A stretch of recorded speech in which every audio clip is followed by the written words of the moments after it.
Good evening, ladies and gentlemen, and welcome to the hangar for tonight's district final between the Ballard Bombers and the Humboldt Wildcats. I'm your play-by-play commentary host, Brock Gruen, alongside, as always, with Tim Davis and executive producer Dan Ingsler. And Tim, we got a great matchup between the Bombers and Wildcats. Familiar foes and some big games in other sports, but tonight it's basketball. Yeah, for sure this year we've seen Humboldt in and out, football, wrestling, and they've gotten us in both of those. So hopefully we can turn it around here tonight in this basketball game. And hopefully there's some poetry in motion, maybe a little choreography here for the Bombers tonight. Humboldt Wildcats start out with the possession after winning the tip. They're coming off of a victory against Spencer. 81-65 was the final one in that one, as that shot from Detman is no good. Here come the Bombers. Bombers coming off of a victory against Webster City as Gibson takes it in off the glass. No good. Rebound by Gibson. He puts it up, and he misses that one as well. And that final for the game against Webster City was 67-46. Yeah, good crash there by Nolan Cogdill to keep it alive. A little bump there from Gatchell, and that's Carlson, who averages almost 19 a game. They're kind of the three-headed monster, right, Rock?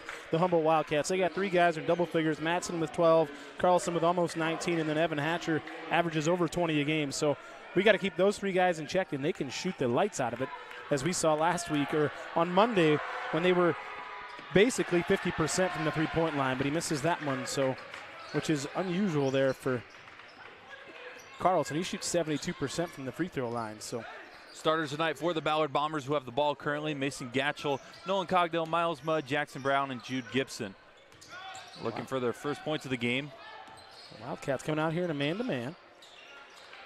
Brown on the right side with 13 on shot clock. He takes it in, off the glass and in over Evan Hatcher. Good take there from JB. And we've seen that more and more throughout the season, that he's just been attacking the basket as they're closing out him hard because he shoots such a high percentage from behind the three-point line. Wildcats with the ball as Matson takes it in. And that was great defense by the Bombers. In transition, here comes Gatchell. Gatchell puts it up, and he has the nice touch off the glass. Yeah, beautiful throw ahead there with a left hand from JB.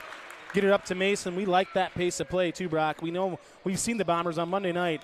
They got out early and ran and had some good transition buckets to get that big lead in the first half against Webster City. So a shot from Carlson hits the back of the rim and out. Rebound by Gibson. He goes up quickly to Brown. Brown fires a 15-footer and hits it. Good shot from Jackson Brown. We like that again. It's that sideline break type of thing and making them find us in transition, and they haven't done it so far. 2 trips. Matson again misses. Rebound by Mudd. The score should be 6-2, I believe, but as that three is banked in from Miles Mudd. Now we should be 9. Well, we're backwards on the score. We should be 9-2, I believe, folks. I don't know if we've got it right on our scoreboard, but okay, good. We got it right on our digital scoreboard here on the Ballard Network. 9-2 is the score. Gibson with it over to Gatchell. He's not going to hesitate and hits the front of the rim. No good. Rebound by Detman. Really good crash there for Miles Mudd, though, but this pace is frantic again, as we saw the same thing on Monday night. No good from Detman. Starters tonight for the Wildcats: Cohen Matson, Corey Detman, Elliot Carlson, Mason Van Pelt, and Evan Hatcher.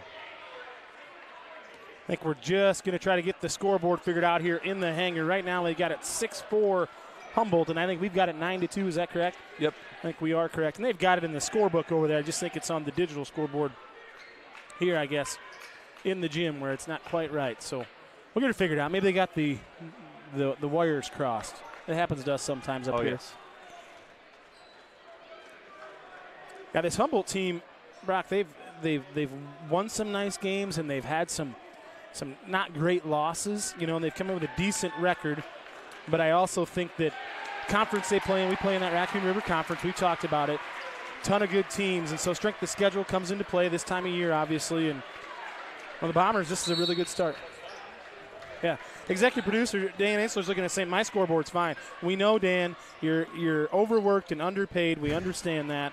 So again, the executive producer, Dan Aisler. Gibson, inside hand finish, falls out for the Bombers. Here come the Wildcats. Inside drive from Carlson. He draws a foul, and he will go back to the charity stripe.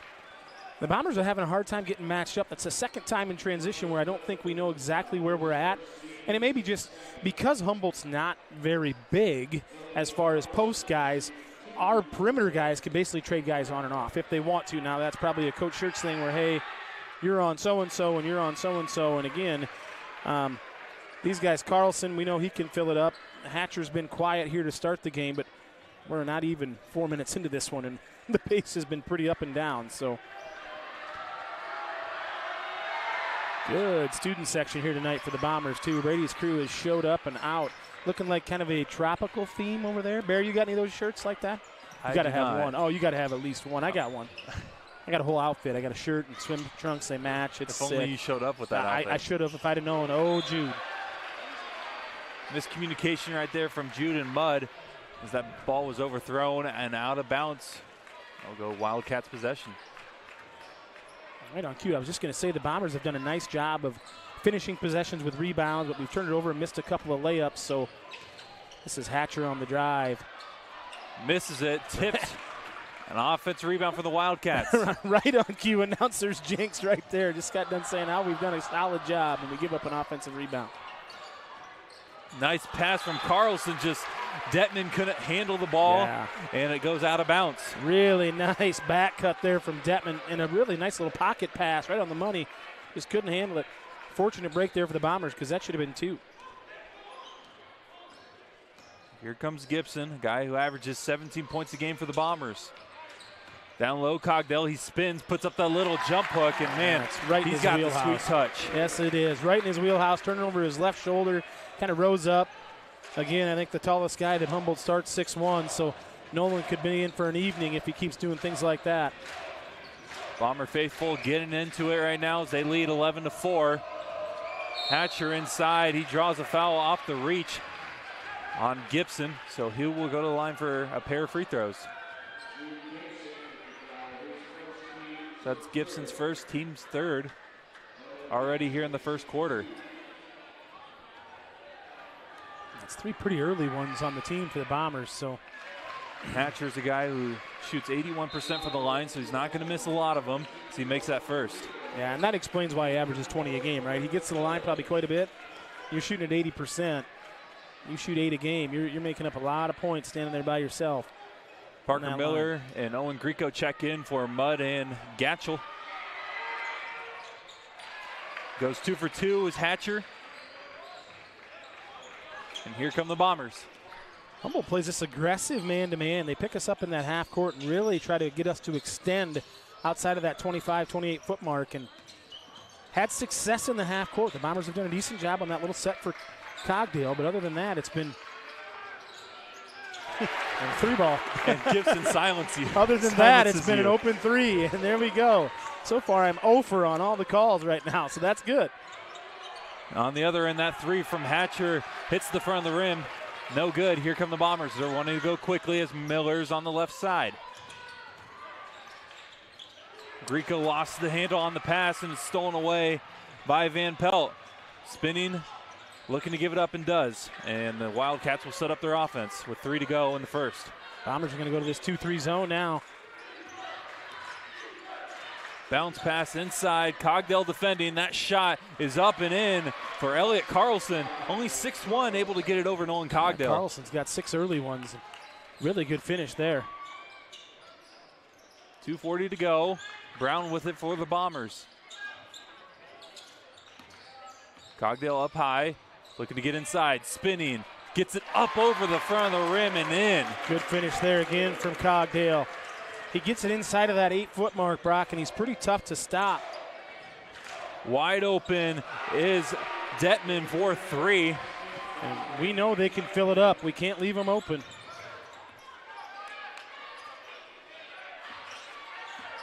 Brown on the drive to the left side, off the glass, no good. Rebound by Cogdell, spinning, puts it up, and he's using his height to his advantage tonight, ladies and gentlemen. Right now, Cogdell is engaged in the game and getting some easy ones, and that's a big deal for this Bombers team. Greco trying to reach in on Matson, but he gets called for the foul. A little overzealous there from Owen. Nolan Cogdell gets a well-deserved break for the big guy. So he will head to the bench as Gatchel checks back in. But the Bombers are going to stay in this 2-3 zone with Mason playing the middle of it. Bombers got a lot shorter, but they got a lot quicker. And that's not a slight on Nolan. It's just a matter of fact. And again, there's Detman just hit that 3. Carson Slater and Riley Sorensen check in for the Wildcats as they find Hatcher again inside. Wildcat fans looking for a foul, but the Bombers are able to get the rebound. And they'll look to push it here. Greco finds Miller. Over to Brown. Top of the perimeter for 3. Rattles out. JB thought he had that when his feet were set, and he kind of shuffled them just a little bit, but he thought it was down the way he left it. 18-11 is the score. Bombers lead it here with 1:14 left in the first. A long 3, no good from Carlson. Miller with the rebound. Gibson goes quickly inside the Greco. He's fallen out of bounds, and they'll say he hit the line before throwing that pass, so it will be Wildcat ball. Again, aggressive play, though, with the pass ahead, putting pressure on the defense in transition. We like to see it.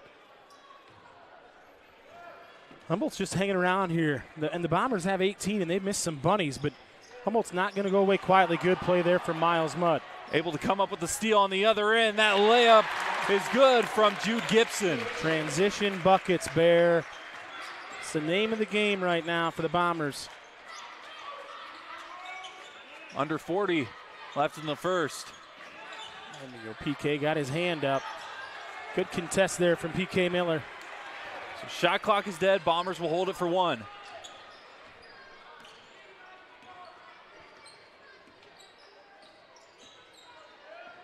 So far, so good tonight from the Bomber offense. They have 20, looking for more before the end of the first quarter. 10 seconds. Gibson looking to drive.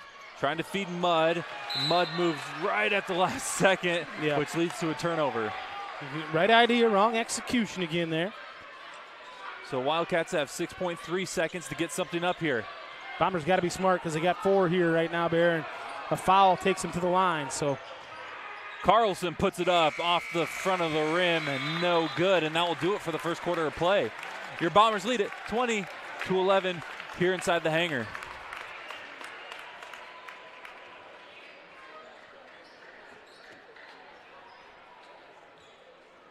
Want to give a shout out to Elite Property Management for sponsoring tonight's postseason game for the Ballard Bombers. Without them, we wouldn't be here right now providing this live stream for your viewing pleasure.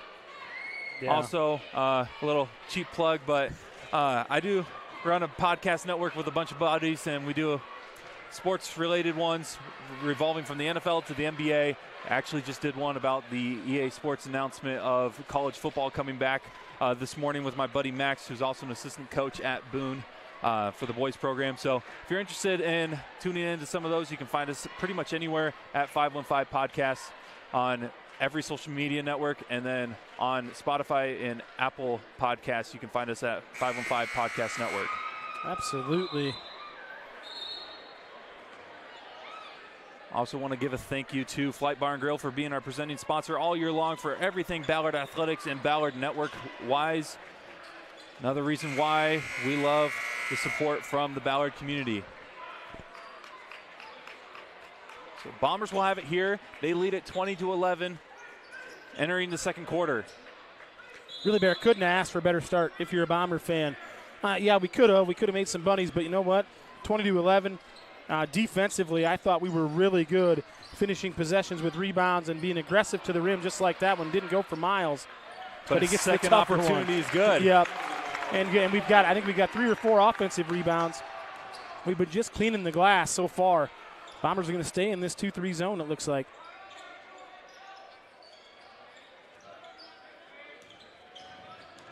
Maybe it's a little 1-3-1 action is what it looks like, doesn't it, Bear? And Gibson was almost able to come up with the steal. I was just about to mention that. Yep. As Miller's been over at the free throw line this last possession, so they may have switched to that 1-3. Yep, trying to take away that high post and using our length. We've got decent length with PK Miller in the game at 6'4", and then Cogdale down there at 6'7", can really shrink the floor, and Miles Mudd's no short guy himself. So like to see with our hands up and out, make it really difficult. And lack of knowledge on the shot clock. The shot clock is dead, and that will be a turnover for the Wildcats. Not sure why the buzzer didn't go off. Yep. The buzzer did not go off there. But it was a shot clock violation, so that's pretty good defense again there from the Bombers, that 1-3-1. Just a kind of a wrinkle we haven't really seen a lot of this year, but obviously that's something that Coach saw on the scout, liked it, and it worked right there. Again, you get Cogdale down in the corner, and with him and Gatchell, you get a trap on that basketball. Boy, they just bottle you right up. Not much they can do with it. So the officials are at the scorer's table trying to figure out the shot clock issue. We'll see. Got no horn yet as they're trying to test it out. So that will be something to keep your eye on. It will be. This game progresses if nothing gets changed. And this has been a busy place this week, Bear. We played in here Monday. We had another game on Tuesday here, another game last night, and now tonight. So the hangar and the town of Huxley's been a pretty happening place with, I think we had Des Moines Christian and Grandview Christian in here on Tuesday night, and then I think we had Nowadays Valley and Grundy Center Girls in here last night. So, and I'm sure it worked last night. So I don't know what's going on, but we got some time to kill here. So with that being said, I'm going to read some promos here, some PSAs from the Iowa High School Athletics Association. Would like to take this opportunity to remind you that sportsmanship starts with you. Good sportsmanship means showing respect to student athletes, coaches, officials, schools, and to those around you. Good sportsmanship shows character, accountability, and sets a positive example on and off the field. The IHSAA thanks you for being a good sport for tonight's games. Also for the officials. Executive producer Dan Ingsler is wondering if they want to use his clock. Well, we could use Dan wants to know if Dan's got a buzzer up here, like one of those taboo buzzers. Remember that game? Bzzz, or category, something like that. I'm going to keep reading these PSAs while we got a little time. Is that okay with you, Dan? Okay, thank you. The Iowa High School Activities Association needs your help to add registered sports officials this school year and years to come. Officials are needed at all levels in all IHSAA sanctioned sports. Officiating allows you to stay close to the action while serving as a community leader. And in Iowa high school and junior high games can't take place without them as they play the Jeopardy song right now. That's awesome. That's great. Without them, visit www.iahsa.org/officials or highschoolofficials.com. After you finish this for one, more information. Help the IHSAA add one today. Real quick, Clear Lake leads it 12-10 after one against North Polk. And the winner of this game will face the winner of that game, and we're not sure where that game will be. Yes, because it's neutral site. In neutral site and kind of goes by geographic location. So I'm just going to say we did not see a buzzer go off yet, so they're going to probably just have to pay extra close attention. Yep, the officials, and there's a three-man crew, and a veteran crew here, so they'll get it figured out. They'll have somebody watching it, and we'll just have to make sure. We don't have the backboards that light up yet, so that makes it a little bit more difficult. I don't think we do. Do we? But they're just not lighting up. They're That's not the lighting issue up. tonight. Okay, there's no horn, there's no light on the backboard. Gibson gets it inside, uses the right hand, and he just glides through the air. Yeah, he did, and he went crossover action there. It's one of those. We're not talking about like an SUV crossover. We're talking like, whoa, cross me over, man. Good offensive rebound again from Carlson. These Wildcats not wanting to go away as the Bombers continue to gain momentum, but Elliott Carlson is trying to swing it back to he's got Humboldt's 8 way. for him right now. He's having a whale of a game for the Wildcats. He's kind of been the one-man show for him this far. Gatchell, top of the perimeter, will hand it off to Gibson. Gibson spinning inside, double-team kick, finds PK Miller, open for three. What a good find. What a good find from Jude Gibson. PK had his feet set. Now we're communicating it out in that zone. PK gets a hand in. Another corner three from Detman. It rattles and hits every part of the hoop and falls. Holy smokes. The iron was kind there for him for sure. 13-10, Clear Lake leads North Polk in the second quarter. We'll keep an eye on that game as that game progresses because the winner of this one will face the winner of that game as Cogdale able to get it off the feet from Miles Mudd. Good set again there to get Nolan an easy one. We like that. Bombers really picking up the momentum here. Looks like the Gilbert Tigers are up 7 in the second quarter as well. Just got a text on that. Raccoon River trying to represent here this evening. Showing why they're a tough conference to play in and play against as Mudd is able to get another rebound. 29-16, Bombers lead it with 5:15 left in the first half.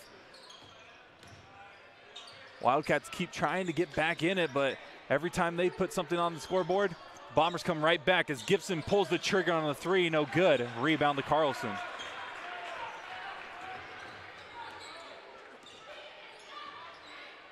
And these Wildcats, 15-7 entering this one.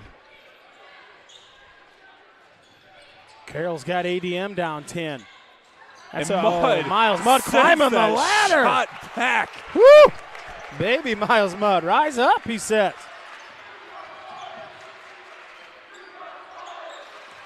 Brock, I might overstate this. Important 4 minutes here for the Bombers. Cogdale's three is no good, but an offensive rebound by the freshman Miller. He puts it up with the left hand. Wow. Looking like a senior with that move. Yeah, he does. And when I said it's an important 4 minutes here, because this game could get away from the Wildcats, they're not careful. And I think that Coach Thrum over there for Humboldt kind of feels that same way. It's 31-16, and if the Wildcats don't get that first one to go, it's kind of one and done. And the Bombers are on the attack. And the beauty about the Bombers is Gibson can bring it up. Mudd can bring it up. We pass it. We throw it up with a pass. Cogdale misses that corner three. First shot he's missed all night. We know he's shooting 40%, but there's the freshman P.K. Miller. We've seen it all year long with him. Just getting an extra possession, right? We're taking possessions away from them by getting the defensive rebound, and I think we've got 5 offensive rebounds tonight. So, again, you shoot 25% on that, 40% on those takes alone. It's definitely a formula for success for the Bombers. So, and when you look at these two teams, just these two schools in general, we mentioned it before the game, almost unintentional rivals this year. 3 times these teams have matched up in different sports, or these schools specifically. Football and wrestling. Wrestling was a postseason matchup. Of course, those 2 matchups both went Humboldt's way, so the Bombers trying to swing it back. Yeah, both of them 1-point games. 1-point game in football and 1-point match to go to the state duels in wrestling. So if history repeats itself, this game is by no means over. Yeah, it's far from over, but I'm biased, of course, but the Bombers are due here tonight, right? And Jude Gibson just picks his pocket. Bombers continuing with the momentum. Grieco takes it to the hoop, no good. Offensive rebound, Parker Miller. P.K. Miller running the floor. The freshman just doing what he's been doing all season long, and that's making the right play. Started with the pickpocket there from Gibson, just took it right away from him. We've hit the 4-minute mark in the second quarter. Bombers leading at 33-16. But the Wildcats trying to come back with a 3 from Matson as it hits the back of the iron and out. Gibson tips it. Miller collides with Matson. You got to hope both players are okay. Great effort, though, by both Matson and Miller right there. That shows you how important postseason basketball is. I tell you what, these guys are playing outstanding basketball. The Bombers are. And that defensive possession down there, that was at about the 350 mark. We looked like a yo-yo, Brock. And what that means is it's going back and forth, and the pendulum swinging, and we're moving as one, even in that 1-3-1 zone. They're not getting open looks. Our closeouts are really good. Playing with our hands high, it's making it very difficult on this Wildcat basketball team. Brown looking to continue the momentum as that 3 is no good. A rebound to Carlson. Jude Gibson thought it was down when he threw it over to him because it was a really good set. And you know with Brown, if they get 1 down with him, it's better. The floodgates, the floodgates open for sure. Inside is Hatcher. Tough possession there, but he's able to draw a foul and will go to the line for 2. Yeah, I don't know who this is going to be. It's either going to be on Gatch or it's going to be it looks like it's going to be on Mason Gatch. I'll get that one. But P.K. Miller had his hand in the cookie jar there as well. That'll be the second one on Mason. So with 3:21 to go in the first half here, not bad. But again, we're just playing really aggressive on the defensive end, even in the zone, which I really like. You can kind of get a little complacent playing zone, right? We're super active in it right now, which is a good thing, but our offense is feeding our defense, right? And sometimes it's vice versa. And it's kind of a two-way street. The defense is feeding the offense, but right now we're clicking. Cogdale checks back in for Gatchel. You know what? I think this is a great opportunity to go back down to Cogdale. Again, the Bombers have the size. It looks like the Wildcats are in a zone look, and that might be to handle the size inside that the Bombers have. As that shot from Brown is no good, and Miller gets called for the foul. And JB's getting great looks right now, and he's getting a little frustrated because he's had 3 really good looks and they haven't gone down, and almost a case where maybe gets him something going to the basket, get him an easy one or get him to the free throw line, get him some more confidence. But yeah, you called it, nailed it on the head there with that 2-3 zone. I think it's just to try to slow the pace down a little bit. I think Humboldt had good intentions with the man-to-man, but the Bombers can carve that up if they get rolling, and we saw it early. 33-18, Bombers lead it. Under 3 left here in the second quarter of this district final. Winner to play the winner of the Clear Lake North Polk game. Brock, when they get that ball down in the corner, and like I said, you get Cogdale on them, they got to throw that ball so high to get it out of there. And with our guys like Jude Gibson. Grieco in transition, misses the layup. Had an easy one. I think he was thinking it was going to get contested, and it didn't. Hatcher goes in on Cogdale and draws a foul. We'll see who exactly it was on, as it looks like they will call it on Parker Miller. Clear Lake leads North Polk 21-19. Again, the winner of this one gets the winner of that one. Site undetermined yet, but that'll be the second on P.K. Miller. Boy, that was a big missed layup down there from Owen Grieco. Hatcher's free throw is good. Needed that one to go because that takes it to a 17-point lead. Kind of a 4-point swing here for the Bombers, really, or for the Wildcats, I should say. Mudd checks in, as well as Dylan Schoen. And for those that haven't watched us recently, Dylan Schoen's been getting more minutes. Yep. And he's a spark plug for the Bombers. He's super aggressive on the defensive side, and he's handy enough with it. And he's getting, like you said, he's just getting more and more minutes, getting more comfortable being in the basketball game. Expect to see him making big plays for the Bombers. Lack of communication there between Brown and Cogdell as that ball will be turned over. Yeah, I think Nolan was looking for it up, and JB kind of dropped it down. But it's got to start down here on the defensive end. Get a stop, get a score. Last 2 minutes here are important for the Bombers to try to extend this lead. Hatcher with the ball. Out to Carlson, guarded by Schoen. Looking to feed it to the right side, and does. With 15 on the shot clock, that shot is up and in from Elliot Carlson. And the Wildcats starting to pick up momentum. Yeah, they are. Now it's an 11-point game here. Bombers need a bucket. Grieco from the corner, and that is a huge bucket from Owen Grieco. Free there from OG. That layup, he was just too close, I guess, Barry. He was just too close to the rim on that one. Huge minute 35 left in the second quarter for both teams as that three rattles off the rim and out. And here comes Mudd and the Bombers. I really like the way that we're running the floor right now, all of us. Brown for three. Down. Finally gets it to go. There he is. Jackson Downtown. Brown with the three-point shot. Downtown Jackson Brown. Where you been, my friend? There he is. They stretch it to 17 now. The Bombers lead. And it was just a matter of time, right, Bear? I mean, he's had so many good looks. Too good of a shooter. Good help there from Cogdale on that baseline. Tough take from Madsen, able to get it to go. Really tough take. It kind of looked like he might have skipped in there, but regardless, good finish from Madsen. Last 3 minutes have been electric on both ends. We'll see what the final 44 seconds have here inside the hangars. Mudd loses the control of the ball, and Carlson comes up with the steal. Just an unforced turnover, really, there. And we've seen a few of them from the Bombers, and Schoen's going to get the foul called on him there. That's crucial. Yeah, Dylan just a little overzealous there. So that will lead Madsen going to the line, who shoots 85% entering this game from the free throw stripe. Bear, I got to give a shout out. I just got a text from one of my good best friends, Chloe Do-It-All Johnson. She's at home right now watching the Hawks. She's a diehard Caitlin Clark fan, but she is tuned into the game. So I got to give Chloe a shout out. So Chloe, hopefully you're enjoying this one and you're enjoying the Hawks. I don't know what time the Hawks start tonight. They got Indiana, and they're over at Assembly Hall. I saw there 6:30 in the morning. People were lined up. Clear Lake, North Polk tied at 27, folks. Wow, there's some good basketball games going on right now. I kind of want this one to be a blowout, Bear, in our favor. I completely agree. I want this one to be an easy one to call for us, but it's exciting right now. The Bombers going to have last possession here. If anybody's wondering why we want that, just look at the name of our broadcast. That's right. Or the Ballard Network, right? 39-26 is the score. Bombers lead it here. This could be a huge, huge possession as we get closer and closer to halftime and the shot clock's dead. Brown drives in on the right side, puts it up over the defender and in with the left hand. Such a big finish. Now no fouls. Here, be smart. That shot is up and no good from Elliot Carlson. And your Bombers with a 41-26 lead heading into the half.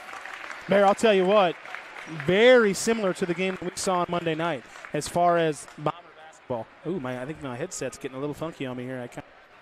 I lost me. Well, anyway, I'll keep talking. We'll see if it happens. But anyway, very similar to the game that we saw on Monday night. 41-26. It was 40-18 in that game. But I feel like our transition game has been outstanding so far tonight, and everybody's been involved. Everybody has been involved in this game. For sure. We'll step aside for about 5 minutes, recap the first half, and get into the third quarter of play here in this district final between the Wildcats and Bombers. 41-26, Bombers lead it.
Getting ready here for the third quarter of play. Your Bombers lead at 41-26 against the Humboldt Wildcats. Right here you can see the postseason bracket.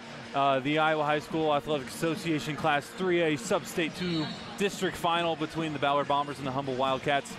The winner of this one will go on and play the winner of the other district final between Clear Lake and North Polk, which, update on that score, Clear Lake leads at halftime 32-31, so a close one right there. Yeah, there's some close basketball games all over the state right now, especially in 3A, which, again, Bear, we don't want one here. We'll take this spread the rest of the game if we can, but I don't think the Wildcats are going to go quietly into the evening. But before we get going too far on this, I got to give a shout out to my guys out there at the Ballard National. They're sitting there and enjoying some libations. That's Hatcher for 3. They're tuned in, so glad to have you guys tuned in and watching. JB gets a foul. That is Carlson again. Elliot Carlson's playing a whale of a game right now. He's got 10, I believe, and going to the line for 2 more, but he averages almost 19 a game, so he's on his way.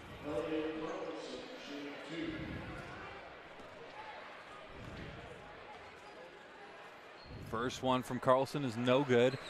Carroll also leads ADM 26-20 in postseason play currently. Raccoon River Conference teams really showing out right now. Of course, we have Carroll and ADM playing each other, which is another sign of how good this conference can be postseason-wise. Yeah, and you've heard the old adage, it's tough to beat a team 3 times in one season, Bear. It really is. Oh, and JB stepped on the line. Bombers need to get something going here. We got a foul, and then we've turned it over.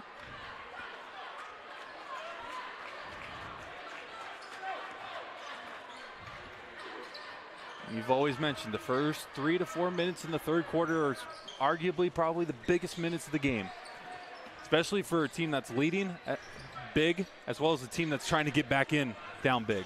Yep. Tough shot there from Hatcher. Rebound Gibson. Quiet first minute of play here in the third quarter.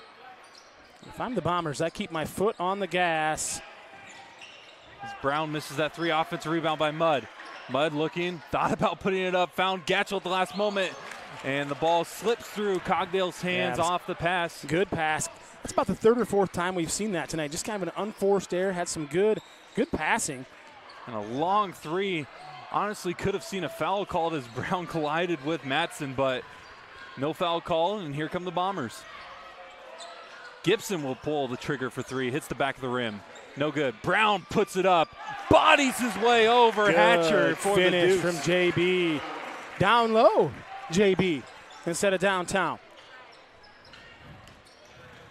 On the other end, foul called on the drive from Carlson. We'll see who the foul's on. It looks like he's looking at Jude Gibson. Yeah, I think Jude just got a hand in there. A little His too much third. hand on it. Something to keep an eye on as he picks up his 3rd, and the Bombers pick up their second team foul, in the third quarter.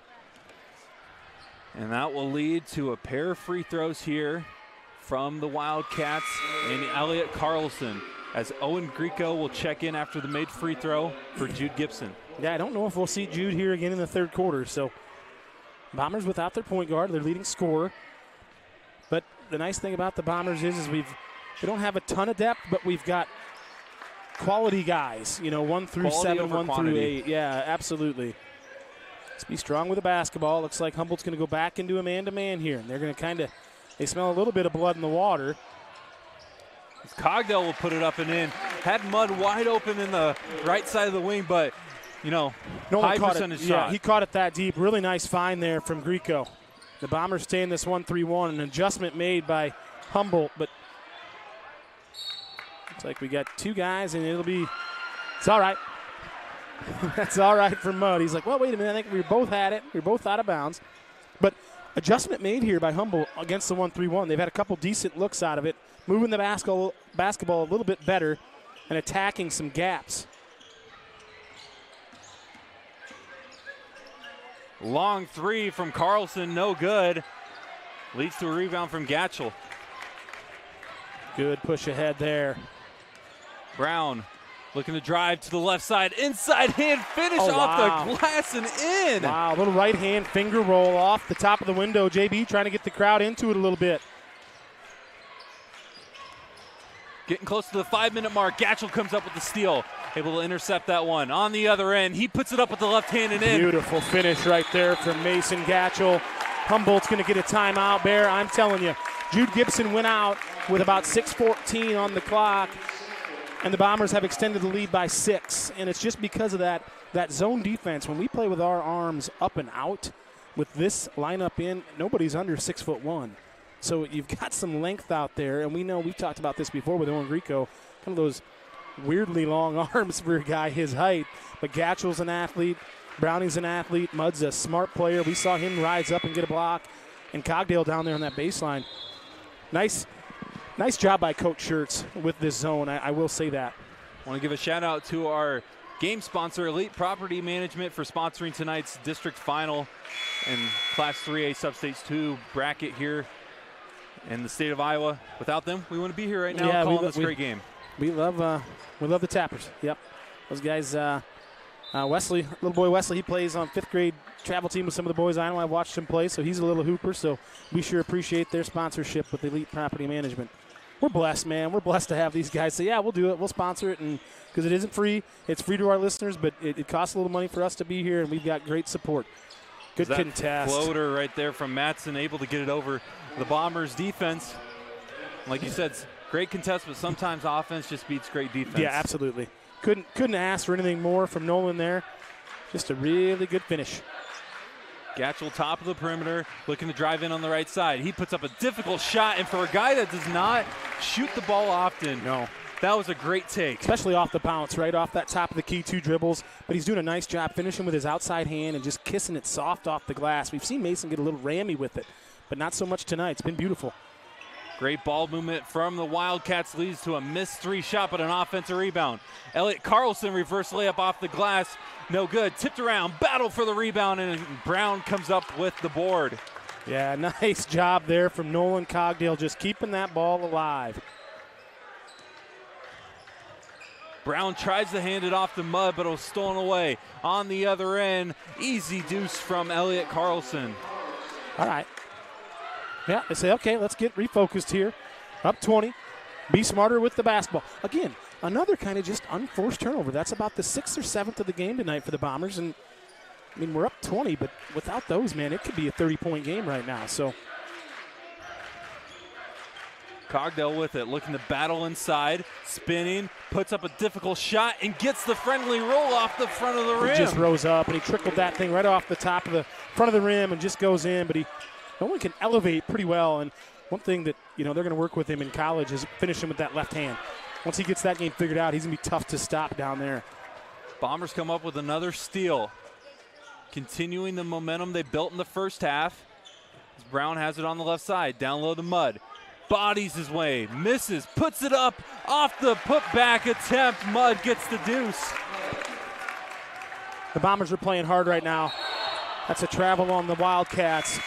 Miles Mudd needs a breather, I think. I think P.K. Miller's going to check in for him.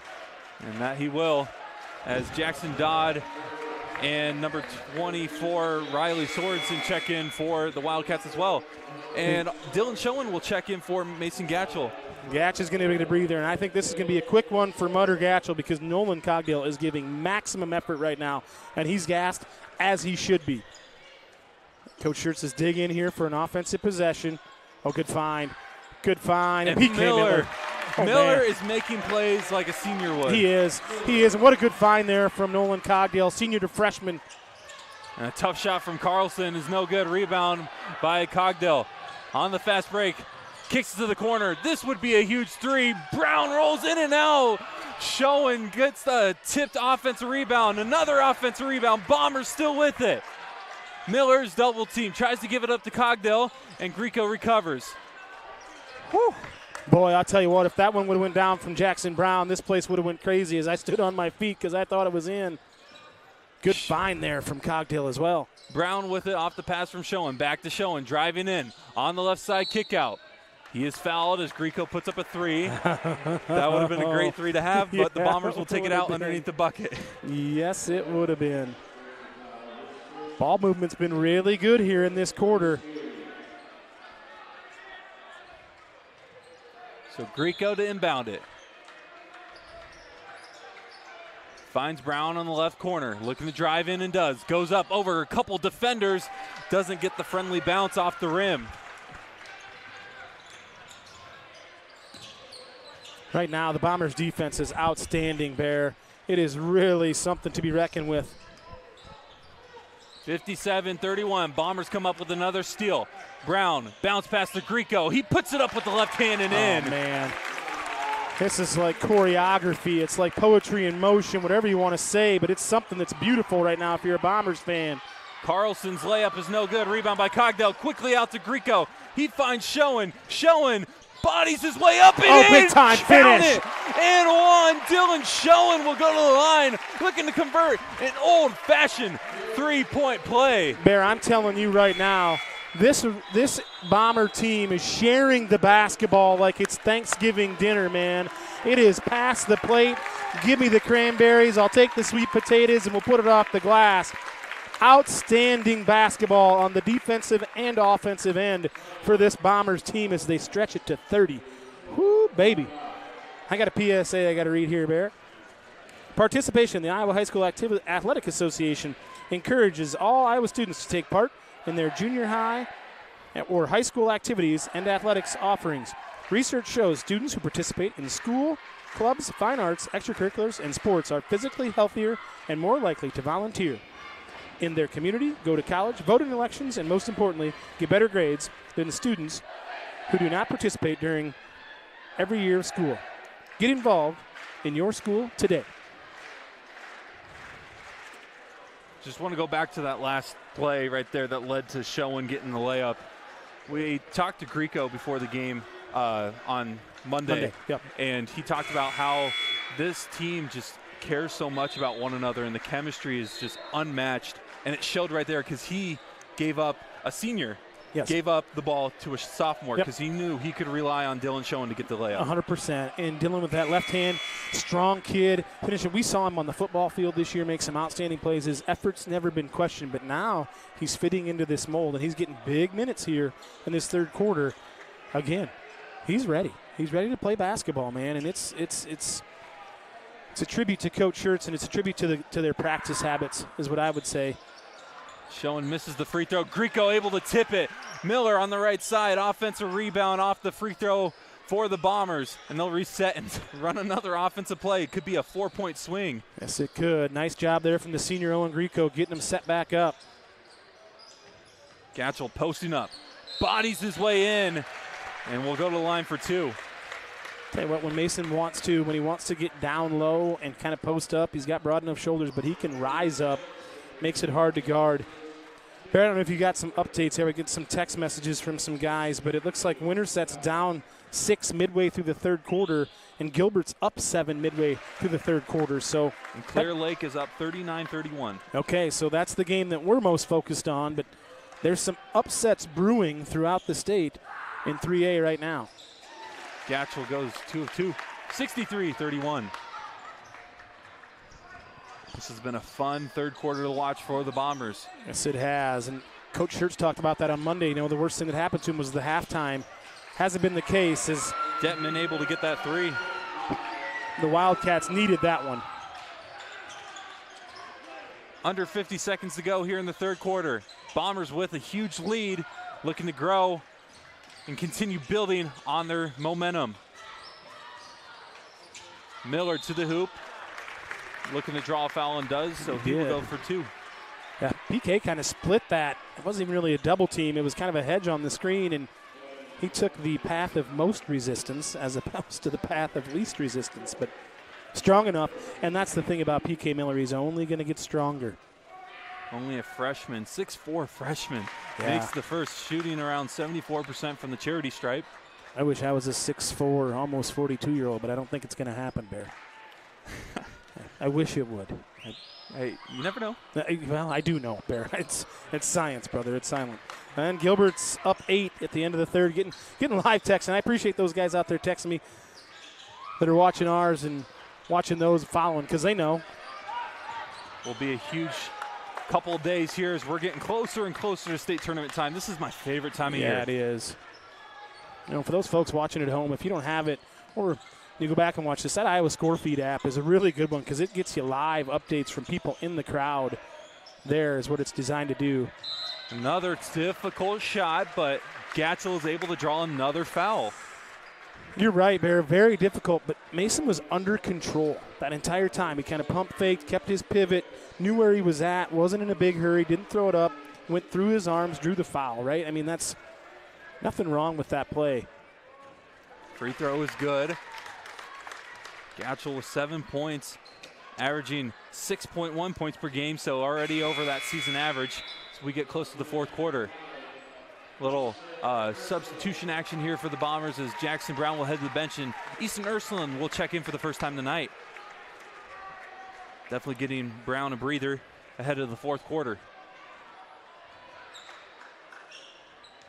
Looks like Scott's going to check in for Mason if he can get this one to go, and he will. So Jackson Scott will also check in for the first time tonight as Gatchel, who put up some great minutes in this third quarter play, will head to the bench. This defensive effort.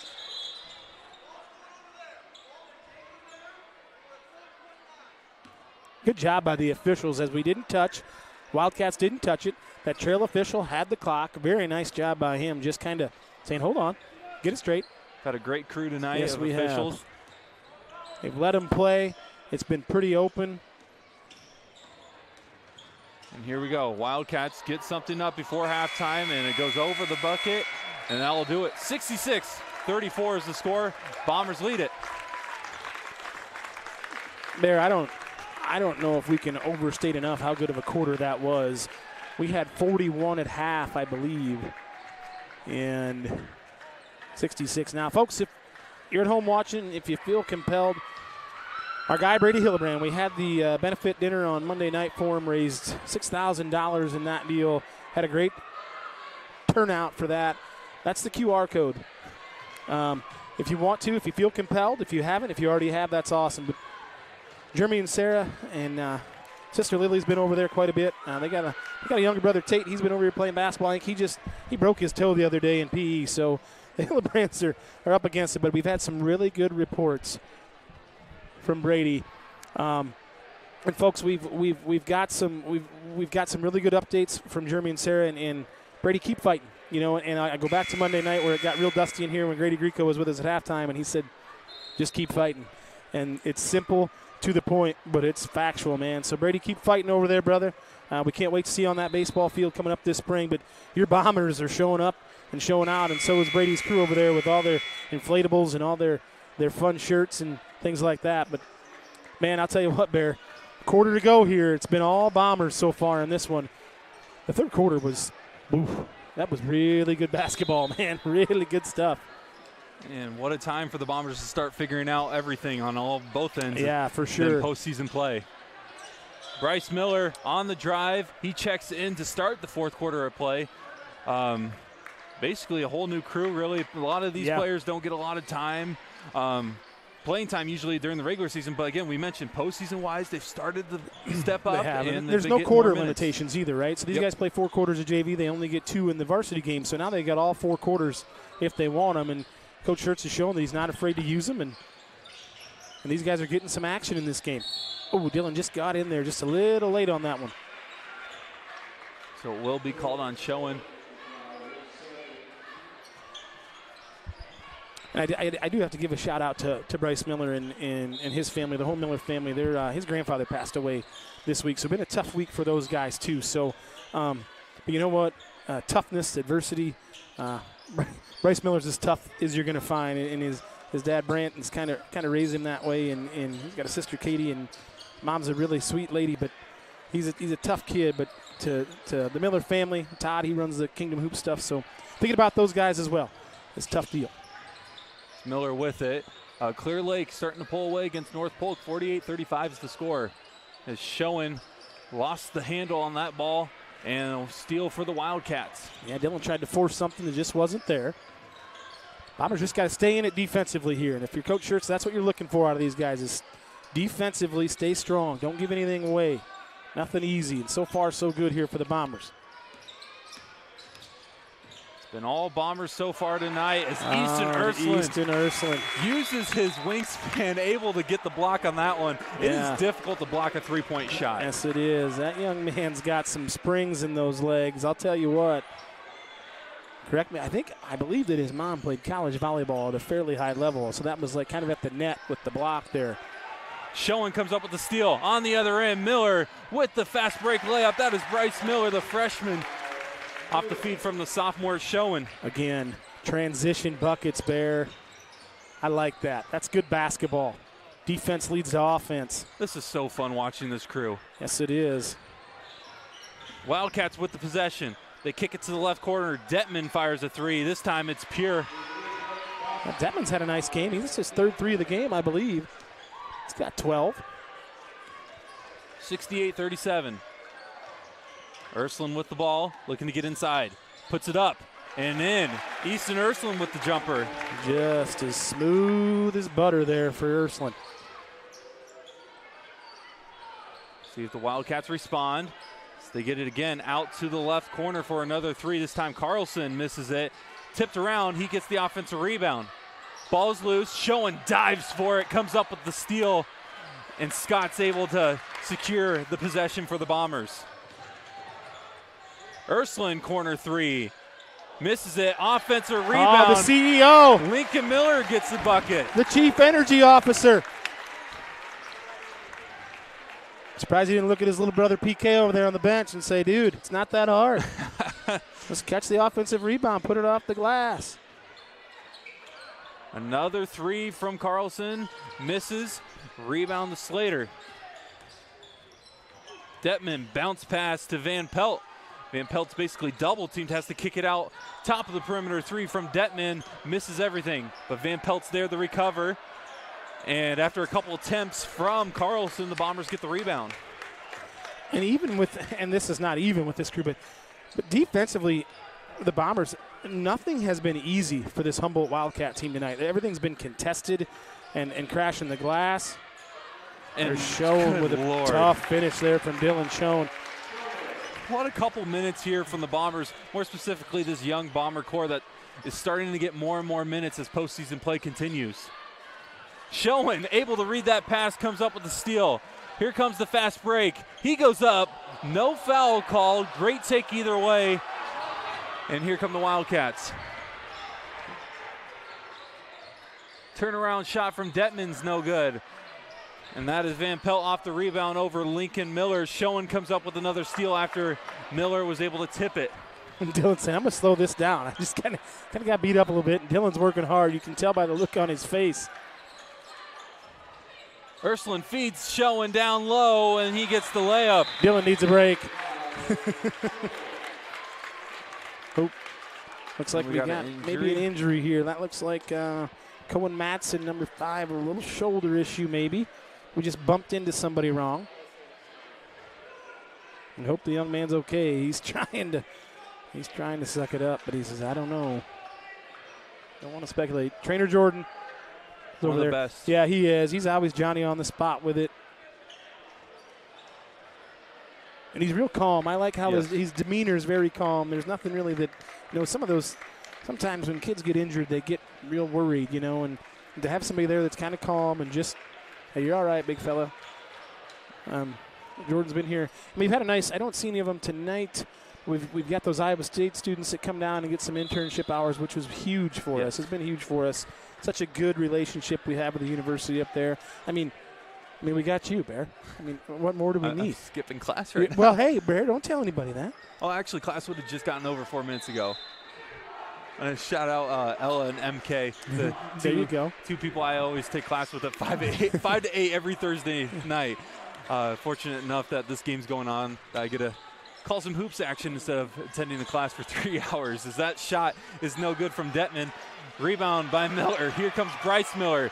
Lobs it. Oh man. Easton Ursuline was wanting that. Oh, baby. I was not ready for that. I wasn't either. I got real sweaty there for a second, Bear.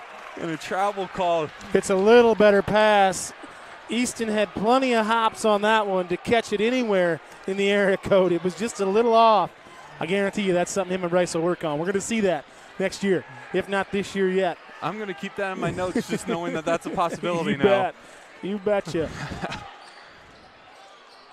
Lincoln Miller with the ball finds Dylan Schoen. He's driving in again. Kick out to Bryce Miller. 3 minutes to go here. Looks like Dylan got hit in the eye maybe. And Lincoln Miller fouls on the other end. That's a good foul there from Lincoln. I think Dylan might have lost a contact maybe. Looks like we're going to see young Brady Jimenez and Kurt Wohl are going to check in the game. And it looks like the Wildcats are going to, and the clock runs here. If it's what, 35? Is that what it is? I guess. I think it's 35 points. The clock continuously runs. Got an update here. Winterset a little bit ago, about 3 minutes ago. Winterset cut it to, they're down 1 with 5:30, and Waverly's down 3 with 4:30. That Waverly-Gilbert game.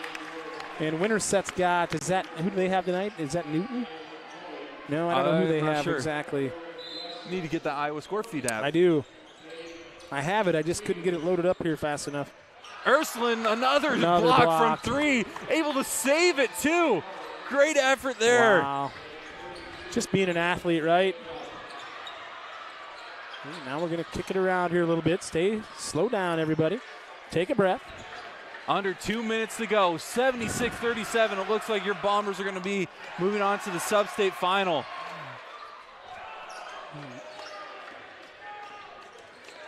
Good take there by Jimenez. And he gets the layup to go. Brady Jimenez. Finds one. Good take there from Brady Jimenez. Everybody getting in the action. And on the drive from number 34, is it? Did we confirm that's Hogue? Hoig. Hoig? Hoig, yep, that's Hoig. Cameron Hoig. And it is Winterset and Newton. So Newton had Winterset down 1 with 5:30. I'll probably get an update here shortly as my guy Steve Domino's home watching and tracking games. That's kind of Steve's role for us, Barry. He was our guy for football, yeah. Bombers with the rebound. Jimenez lobs it up, and Ursuline was looking again. The Bombers are wanting to get that lob to go. They are. They're wanting to get a dunk for young Ursuline. So less than a minute to go.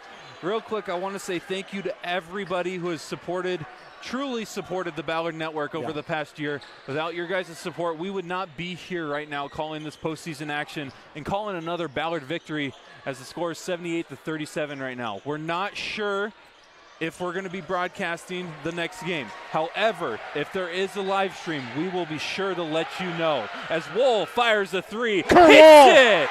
Kurt Wohl, the crowd is going crazy. The crowd. Yes, that's what high school sports is about, right? I mean, this Ballard team really can't do anything wrong tonight. There, it's really quite something.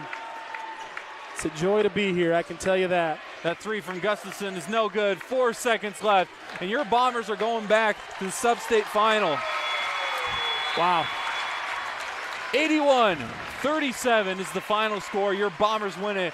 What a show. And you know what? When Gibson picked up that 3rd foul, I don't think he came back into that game. That shows you how great this Bomber team is. Yeah, I agree. I agree with that, Bear. Really, he went out with 6 minutes to go approximately in the 3rd quarter, did not return for the rest of the game. And, again, you said not so much as quantity, but I think we've got some quantity as well. I mean, these guys, they don't have as much game experience, but they can play basketball. I mean, Bryce Miller, Dylan Schoen, Ursuline. I mean, these guys, there's a drop-off, but it's not anything that's going to be like, oh, no, who do we have? But, Bear, this is one of the most complete games I've seen the Bombers play in my year calling the games. I really think that they're kind of clicking on all cylinders right now, and this is a team that saying hi to my buddy Justin Van Wyk there. He's got a couple of little girls that will be Bomber softball players in the future. They're a lot of fun to watch. But and you know what? We finally got Humboldt. Finally. You know, they got us 2 out of 3. They got us in football. They got us in wrestling. But and here, let's not discount this Humboldt team because they got seniors. It's their last one. They're there, and that's the hard part for these guys, right? Their season, their careers are possibly done. I don't know if they'll go on and play anywhere, but it's one of those things where state tournament time and postseason basketball time here is so fun, but at the same time, it can be heartbreaking. You bet. Yeah, and it can be heartbreaking, and it's part of the game. It's part of life. But that's what makes team sports so beautiful. Is guys are hugging each other over there, and they're respecting them, being in the program as seniors, and hey, they had a really good year. They finished the year at 15-8, had a nice run in their conference, beat some solid teams, and so I don't know if we're. So it's going to be pretty much okay. What do we got? We got an Clear update? Lake's up 54-38. So unless something drastic happens, it looks like it's going to be Clear Lake and Ballard in the sub-state final for a chance to go to state. Yeah. Don't want to necessarily speculate because we don't have official information, but it's a neutral site game, so Webster City area might be a look for a potential location. Yep. But for sure, like I mentioned before we ended the game, we will have updates on where we're playing, when we're playing, and how you can watch it if you're not able to make it. Because the worst thing that could happen is that there is no stream for the people that cannot make the game. Because that's why we're here. Yep. We're here for your enjoyment as well as the players, because the players are able to go back and watch these games years later. And I can tell you from first experience that it's a huge thing. Yeah, for sure. And it's cool. It's something that I never experienced in high school. That's been 20 plus years ago, So it is neat, and I've been with some of the kids after the games watching some of the football stuff, and they'll probably go home and watch this one because it was a lot of fun. But you talked about it earlier, Brock, about just the support that we've had in our main goal here with this network and what we do. It's for the kids. It's for the community. Bottom line, that's what it's for, and it's for their families that are near and far. Maybe can't get out to the game, here in town, whatever it may be. And we always encourage you to get here because it's a great atmosphere. Tonight was awesome. But it's for all those grandparents and aunts and uncles or brothers and sisters that are away in college or parents that are traveling for work. There's my man Brucey. He's number one fan. But it's for those folks. And Brock said it, but I'm going to reiterate it. Folks, words don't do it justice for how much we appreciate you. And we hope we can continue to do this, and maybe even again here Saturday night. We'll see. But to touch on that, check out our Facebook page, or if you have our number or whatever, if you need it, you text us and say, hey, have you heard anything or whatever. There'll be information out there. The Booster Clubs will put it out. The Booster Club will put it out. They've got a Twitter and a Facebook page. The Athletic Activities Department will put it out. But as far as the stream stuff goes, we'll get that figured out and see where we're at. And if we do get the opportunity, maybe travel and we can. And we may need a sponsor. Saturday? I believe the game is Saturday, I think. Cool. I think that it is. I'm going to have to reach out to a couple people because I'm supposed to work Saturday. Well, and we can see. I think that it is. I believe that's correct because that would make sense because we would have a week off essentially. But, again, an unbelievable night. I think Coach Schertz is going to come up and talk with us maybe here a little bit. And this will be a fun one. The halftime was not our demise, so that's good. Yeah, grab the other one. Oh, you unplugged me. There it is. Coach just got a nice handshake from Brucey. Whoops. I'm off.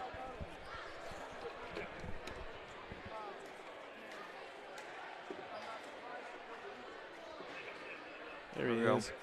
We're back. I think we're getting some updates. Coach is talking to PK Miller's dad here, getting some updates on some scores. Sounds good. Are we ready for Coach? Or are we going to make him stand there and hold that? We should make him stand around. No, I'm just kidding, Coach. Coach, can you hear us okay? Ooh. I can't hear you. Oh, hold on. Here we go. It wouldn't be it's not the first Waverly technical difficulty. Yeah. Getting easy on that technical term there, Coach. We don't want to hear that word. Waverly's up 3 with 50 seconds to go. That's a barn burner up there. Those Gilbert Tigers can fill it up a little bit. And we saw Winterset was up 1 maybe with 2 to go in that one. So if you listen to the Shooter's Touch podcast, those guys, one of them said there's about 18 teams that can win this thing. And kind of walked back on it a little bit, but I think there was 16 to 18 he said that could get to the state tournament. You can't win it if you don't get there, and I believe he's right about that. And that just goes to show, like, you got to, first of all, 3A is wild. and it's We've been crazy. following them all night, Coach. It's been a wild night out there. And it's wide open Yep. to some extent. There are some very good teams out there, don't get me wrong. I mean, but if you're playing well now, you got to feel good about yourself and about your chances. And I've said this all year. I really like our team. And I mean, you guys played a really good game. And one of the things that we pointed out, Jude picked up his third foul in the third quarter.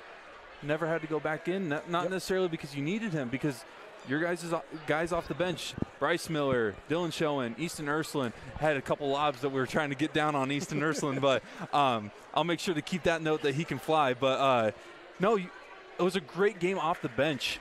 And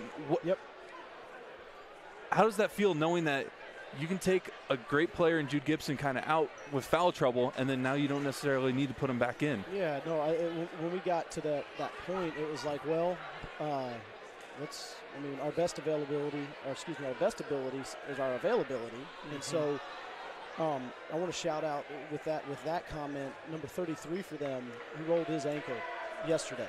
Okay. And so he was banged up, and he showed a lot of heart and guts. That makes sense. His performance tonight, he's a heck of a player. Yeah. They're a really good team. Yeah. Okay, and we were able to get a lead, and then they didn't cut it. They couldn't cut it by half. And then those first 4 minutes or first part of that third, we were able to put them away. Mm-hmm. And so credit to our guys, because that was not, we played them 10 times. The games don't play out like the one did tonight. And so, Humboldt's a good team, and they got some really good players, and our guys were locked into what they had to do to try to slow them down and stop them. And now I'll take it full circle here. All of our guys were locked in to what it took to stop them and slow them down. So when we did sub, when we put guys who don't, if you look at the stats, got 14 points on the year or whatever, when we put them in, like, they're good players too for us, and they can get it. They can get it done. It's just that their opportunity is a little further ahead of them as opposed to right now. I thought this, Coach, as we look at the score, it's 81-37. Defensively, I thought that was as good as I've seen us rotate and as active as I've seen us in the 1-3-1. You kind of went to that. That was kind of that, and you had Nolan on the baseline, and just decent length out there. But is that 1-3-1 kind of something that I haven't seen it a lot here, I guess. I mean, tonight I feel like it's the first time I've seen it, and I missed it on the first. Brock saw it right away and kind of take it with a high post. I'm not going to tell you what it is. Yeah, okay. Because I don't want to tell everyone else what it is. No, but it was just a little wrinkle of some sort. Our zone was really effective for us tonight, and we had good awareness in it of shooters and then of the positioning of players and pretty good idea of what they might do against it. So that was our even though we didn't start with it, that was our plan A.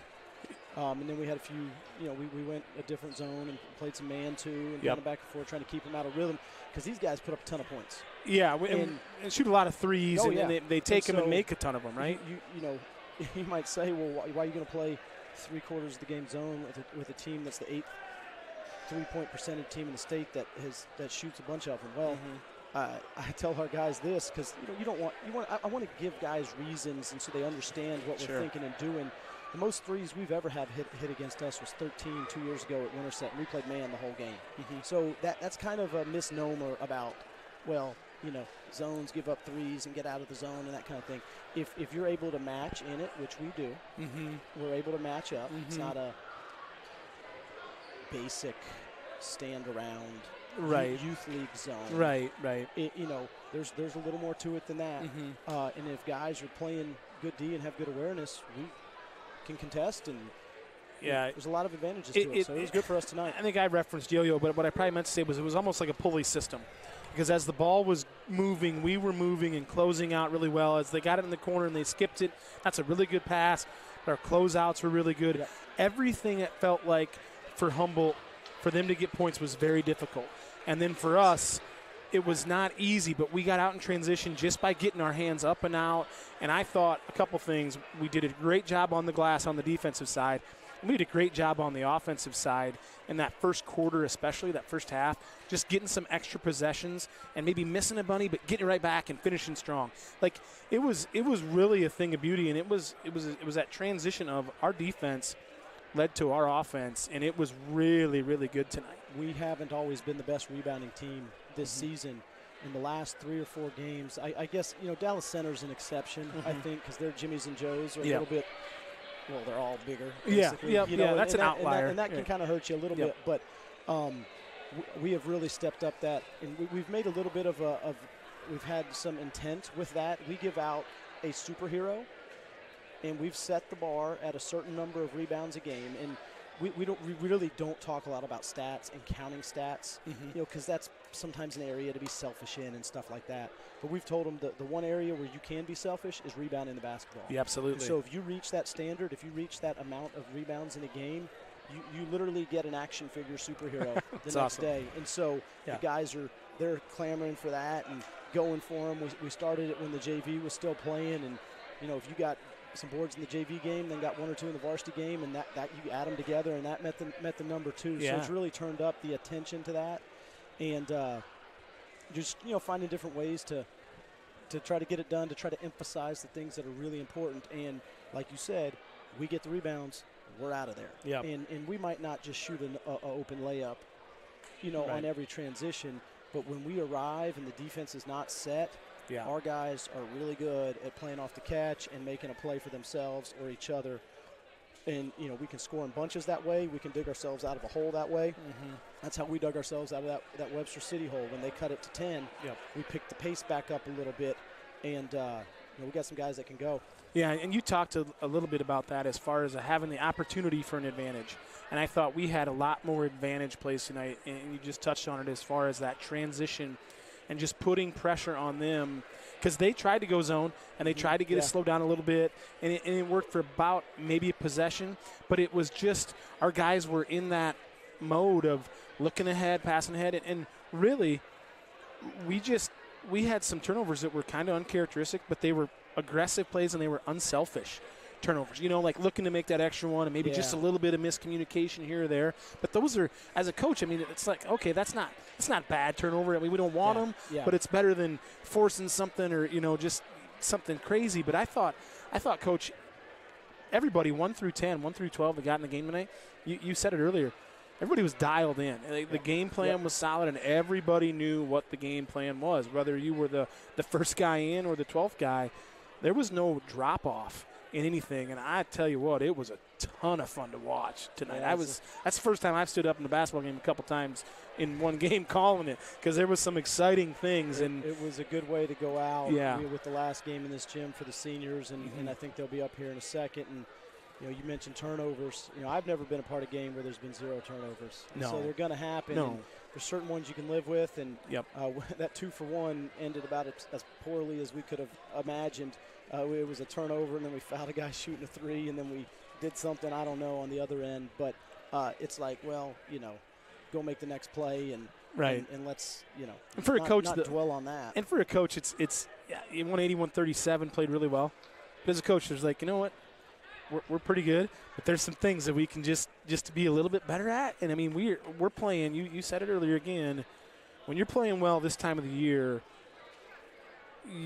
your chances of getting lucky are a lot better when you're playing really good basketball. Create your own luck. Yeah, create your own luck, right. Like I said, I like our team. We'll find out with a test on Monday. Is it Monday? Is that who we play Monday night? Okay, Monday night. Okay, and maybe the location has been announced. Maybe they throw it up on the site once both teams have won. They try to go somewhere where teams are driving close to an equal distance. So if it's Clear Lake, I would imagine we might, I'm guessing, head to a school north and they'd head to a school south. Yeah, like maybe a Webster City. We kind of speculate a little bit. So we played. That was the site of my first year. We played them there to go to the state tournament. I don't know how big Rolling Story be a little closer for us. We did play Clear Lake that year. We did. Yeah. I completely forgot about that. Yep. Well, getting back to kind of, of course, you don't always want to look at the past, but started out with a couple state tournaments, a couple years off. You have these shirts, and the players were wearing the warm-ups, made for March. Yep. That's how do you teach or promote this to a program and a team that hasn't necessarily seen it, but at the same time has witnessed it from your program? Yeah, sure. I think so. A couple things. And the great thing about the guys from the past is these guys that played tonight were telling me about when Connor and Murph and Ashton and all those guys played. They were up at the top of the student section as middle schoolers. So they've seen it. They've witnessed it. That's their expectation. Like, we don't always win here, but their idea is that we win here. You know, we're competitive. We're gonna get to a state tournament when I'm in high school, like that kind of thing. And then we do a survey, a questionnaire at the beginning of our season, and I look at that thing this year, and everybody says, well, we want to get to the state tournament. So I gave it back to them the next day and said, cross that out. Our goal is to win it. Now, are we gonna? I don't know. There's lots of good teams out there. You got to play really well. You got to be lucky. You got to have all these things happen. Okay, but if their mindset is, you know, something like that, then I think that's better than coming into big games or whatever, just hoping. Yep. And so these shirts it's the only way you play basketball in March in high school is if you're in the state tournament. And so it says made for March. We're made for March, and that's our goal. You know, and this is not bulletin board material. Everybody's talking about it, but like we're trying to get there, and then, you know, we kind of reset the conversation if we're able to get there. But that's what they're our playoff shirts. They're playoff warm-up shirts. So it was I think we'll have Clear Lake.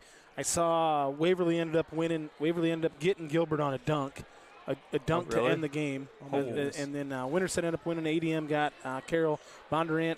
Farrar got Creston. So Raccoon River Conference is showing out again. Yeah. And we're close to getting that. You know, that would have been a good one for Gilbert to steal up there. But, we're talk to us about Clear Lake. They're really good. I mean, there you go. They've, you know, it's been nice to play Webster City and Humboldt, because now when we look at some of that film, we know what these guys look like on the floor and how they play and how hard they play and all this kind of stuff.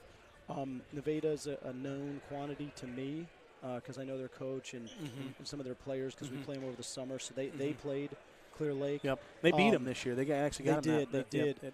Clear Lake they've got a little bit of the injury bug right now, and word is that I don't believe the big kid played tonight, but the guard did. Yeah, and so sounds like they both be ready to go possibly Monday. Possibly. Yeah. And so I mean, we'll prepare for them. We'll prepare, you know, what it looks like without them.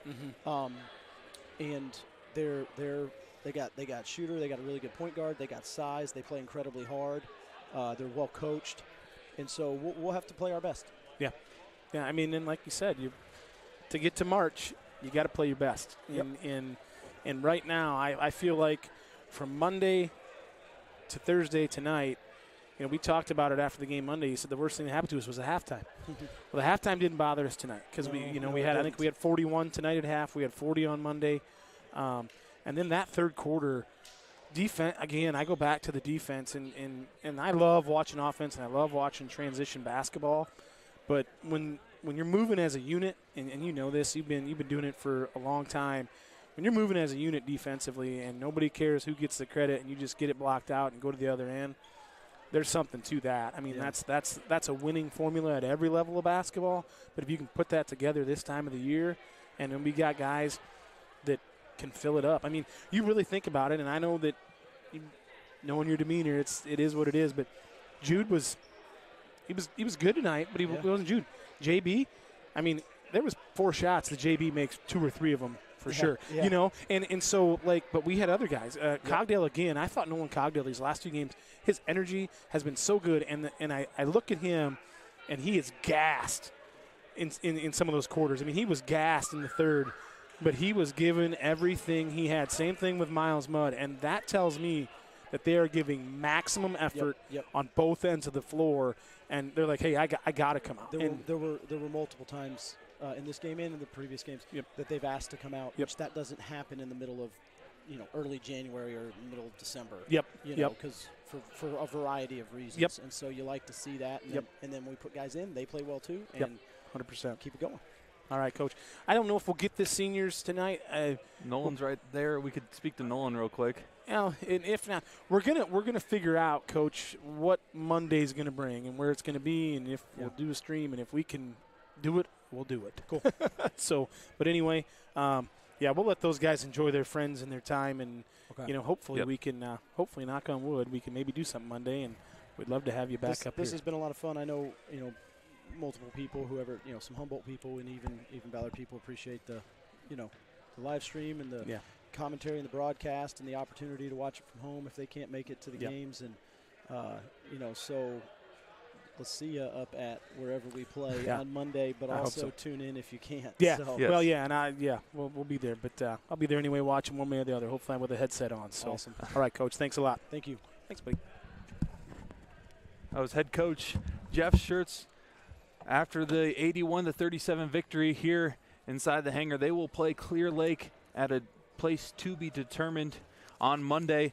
Again, we will try to figure out what the stream is going to look like and everything. As of right now, we're not 100% sure. We'd assume that Clear Lake probably has the up because they're the ones, higher they're seed. the higher Yeah, seed. I'm So if the thinking Clear that Lake people are Webster listening City- right now, we're offering. Yeah. We'll take it. If you Yeah, guys are allowing absolutely. us to stream wherever we're located, we'll be willing. Anyway, heck of a game tonight, Bear. I got to get two youngsters home here, but it was a heck of a lot of fun to call. 81-37, Bombers lead it, and they will play Clear Lake on Monday for a chance to go to the state tournament. Go Bombers.